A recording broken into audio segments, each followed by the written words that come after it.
I walked into that investor call feeling nervous, but ready. My boss had promised me a promotion. Instead, I got the worst day of my professional life. The meeting started normally. Investors asked questions about our project. My boss smiled and answered confidently. Everything seemed fine. Then, without warning, he looked directly at me through the camera and said the words I never expected. "You're fired." The room went silent. The investors stopped talking. I felt my face go red. My hands started shaking. My boss continued speaking as if nothing had happened, explaining that he was restructuring the team. His voice was cold. He didn't care about my feelings or my career. He just wanted to humiliate me in front of everyone. I opened my mouth to say something, but nothing came out. What could I say? The damage was done. I was fired in front of clients, colleagues, and investors. It was the most embarrassing moment of my life. I disconnected from the call and sat alone in my apartment. I felt angry, hurt, and ashamed. But as the hours passed, something changed inside me. The shame transformed into something else, a burning desire for justice. I decided then and there that my boss would pay for what he did. Over the next few days, I started paying attention to things I had ignored before. I remember conversations, emails, and decisions. My boss wasn't just arrogant. He was corrupt.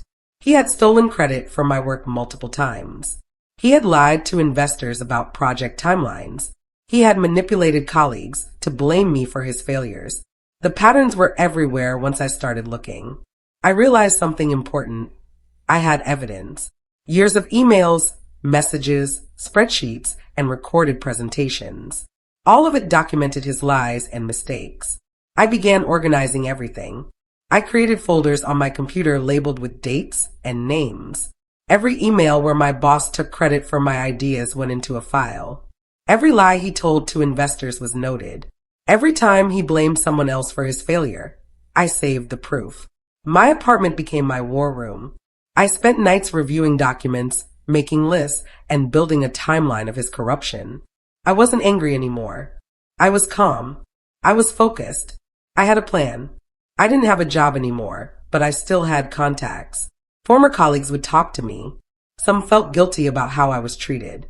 Others just liked gossip. Either way, they told me everything I needed to know.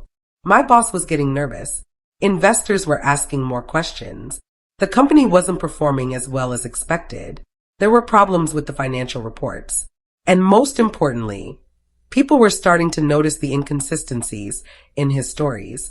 I listened carefully to everything. I asked innocent questions that made people think about the problems they had noticed, but never spoken about. I didn't accuse my boss of anything. I just asked questions that made people question him themselves. I also reached out to colleagues who had been treated badly by my boss. There were more of them than I expected.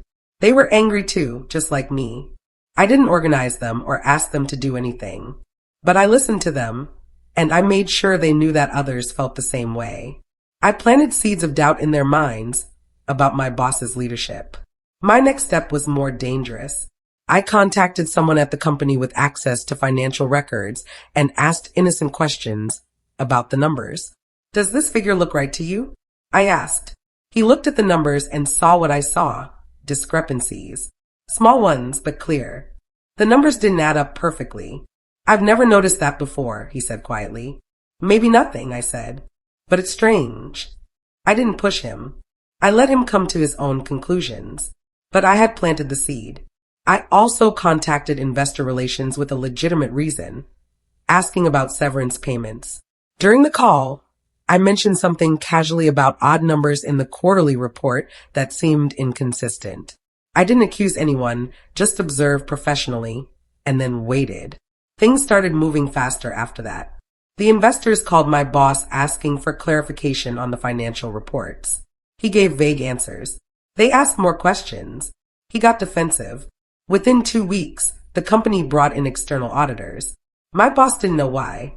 The company's board wanted a review of the financial records. It was a routine audit, they said. But it wasn't routine. The auditors found the same discrepancies I had noticed. Small problems, but enough to raise questions about whether the reports had been accurate.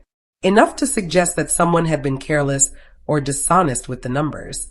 My boss started making mistakes under pressure. He tried to explain away the discrepancies. His explanations didn't make sense. Investors grew suspicious. The board grew concerned. He got more desperate, and desperation made him messier. I watched it all from a distance. I didn't do anything obvious. I just waited and watched and let the consequences unfold naturally. Things fell apart quickly after that. Someone on the board asked a colleague of mine directly, "Has your boss made unusual financial decisions?" My colleague had been talking to me for weeks. He knew about the problems I had identified. He answered honestly, and that answer went straight to the board. Within days, the board demanded a full accounting of all decisions my boss had made. Where did the money go? Were the reports accurate? How many investors had been given incomplete information? My boss tried to blame everyone else. He said I had made the discrepancies. He said the auditors were incompetent. He said the board was overreacting. But the more he blamed others, the more suspicious people became. The irony was beautiful. I hadn't actually done anything wrong. I had just asked questions and noticed problems that were already there. I had let the truth surface on its own. My boss had created this mess through his own corruption and arrogance. The final meeting happened 6 weeks after I was fired. The board confronted my boss with the evidence. Every lie, every discrepancy, every stolen credit, it was all documented. The auditors had found millions of dollars in questionable expenses. Some of that money had gone into my boss's personal accounts. He wasn't just incompetent. He was stealing from the company. When confronted with the evidence, he broke. He tried to claim misunderstandings. He tried to argue that the expenses were legitimate. He tried to blame the auditors, but it was too late. The evidence was clear. The auditors were professional. The investors were angry. The board voted unanimously to remove him from his position immediately. He was escorted out of the building the same way he had fired me, in front of everyone. His career ended that day. The months that followed brought real consequences for my boss. The company filed legal charges against him for fraud. Investors sued for misrepresentation. Regulators launched an investigation. His professional reputation was destroyed. Meanwhile, I was contacted by the new leadership at the company. They had reviewed what happened. They had seen how I had conducted myself with integrity and intelligence. They offered me my job back, with a promotion and a significant raise. But I had other options now. I had impressed other companies with my intelligence and character. I had 3 job offers to choose from. I took the best one. More importantly, the truth was out. My name was cleared. The people who had doubted me now saw my real value. The colleagues who had treated me badly faced consequences. The company implemented new financial controls to prevent the kind of fraud my boss had committed. I got my professional reputation back. I got a better job. I got recognition for my intelligence and integrity. And my boss got what he deserved, consequences for his actions. People sometimes ask me later if I regretted what I did. Did I regret planning his downfall? Did I feel guilty about orchestrating his collapse? The answer was simple, no. I didn't manufacture his crimes. I didn't create the discrepancies in the financial reports. I didn't make him lie to investors. He did all of that himself. I simply let the truth come out. I asked questions. I pointed out inconsistencies that were already there. I made sure the evidence he had tried to hide actually reached the people who needed to see it. That wasn't revenge. That was justice. But I did learn something important. Silence is a powerful weapon. I didn't need to yell at my boss or accuse him publicly. I didn't need to start office rumors or turn people against him through gossip. I simply observed, documented, and let the truth do the work. I learned that patience is more powerful than anger. I learned that evidence is more powerful than accusations. I learned that intelligent people can accomplish more through quiet strategy than through loud confrontation. I also learned something about myself. I learned that I could handle humiliation. I learned that I could stay calm under pressure. I learned that I had the intelligence and discipline to plan for the long term instead of reacting emotionally. Most importantly, I learned that justice doesn't always look the way we expect it to. Sometimes it comes quietly, over time, through the natural consequences of someone's own actions. Sometimes the best revenge isn't something you do at all. It's just making sure the truth gets out. Looking back, success wasn't about one dramatic moment. It was about many small details that added up over time. The first detail was documentation. Every email I kept, every meeting note I saved, every financial report I reviewed, they all mattered. When the auditors arrived, the evidence was organized and clear. That made my boss's defense impossible. The second detail was timing. I didn't rush. I didn't demand immediate justice. I was willing to wait. I let problems develop naturally. That patience meant the collapse seemed like the natural result of his own failures, not like I had orchestrated it. The third detail was subtlety. I never directly accused my boss of anything. I just asked questions. I pointed out inconsistencies. I let other people discover the problems themselves. This meant nobody could say I had lied or manipulated anyone. I had just told the truth. The fourth detail was my reputation. Throughout the process, I remained professional. I didn't gossip or let my anger show. When everything came out, people trusted me because I had proven myself honest and calm. These details seemed small, but they were everything. After my boss was removed, the company had to make serious changes. They hired new leadership. They brought in permanent auditors. They changed financial reporting systems. They created new oversight to prevent fraud. My boss's downfall actually helped many people. The company became better run. Employees felt safer. Investors had more confidence. The new leadership contacted me directly. They wanted to understand what had happened. I told them everything, honestly. I showed them the documents. I explained what I had noticed. They were impressed, not just by what I had discovered, but by how professionally I had handled everything. This is why they offered me my job back with a promotion. Months after everything settled, I reflected on what had really happened. I had been fired unfairly. My boss had humiliated me. But instead of becoming bitter, I used it as motivation to be smarter and more careful. I became someone who paid attention. I became someone who could see patterns.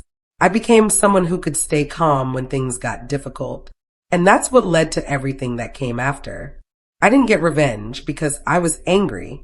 I got justice because I was smart and patient and honest. My former boss had gotten overconfident. He thought he could lie to investors and get away with it. He thought he could manipulate the books. He thought there would be no consequences. He was wrong. The real lesson was that arrogance makes you careless. When you think you're smarter than everyone else, you don't check your work. You make mistakes that someone like me can find. I don't work at the company where I was fired anymore. I went somewhere better. I make more money. I have more responsibility. I have colleagues who respect me. Sometimes I wonder if my former boss ended up better or worse. I try not to care. Justice was served. My reputation was restored. That's enough. The important thing is that I moved forward. I didn't stay stuck on what happened. I didn't let the unfair firing destroy me. Instead, I let it teach me something valuable about myself. I learned that sometimes the best response to injustice isn't to fight back immediately. It's to be smart and patient. It's to document the truth and let it speak for itself. It's to stay calm when everything around you is falling apart. These lessons have helped me in every part of my life since then, not just in my career. A year later, I was doing better than I had ever done before. I had a good job at a company that valued my work. I had colleagues who respected me. I had cleared my name and proven my intelligence and integrity. My former boss was unemployed. No company would hire someone with his record. His professional reputation was destroyed. He faced ongoing legal problems, but I rarely thought about him anymore. I was too busy building my own future. The firing that had seemed like the worst day of my life had actually been a turning point. It had shown me what I was capable of. It had shown me that I could handle unfair treatment without becoming unfair myself. It had shown me that intelligence and patience could accomplish what anger never could. I walked into my office each morning with my head held high. I had nothing to hide and nothing to regret. I had done the right thing, and the right thing had worked out. The quiet victory was the sweetest of all. Not because my former boss suffered, but because I had grown into someone stronger, smarter, and more honorable than I was before. That was the real reward, becoming better than the person who tried to destroy me.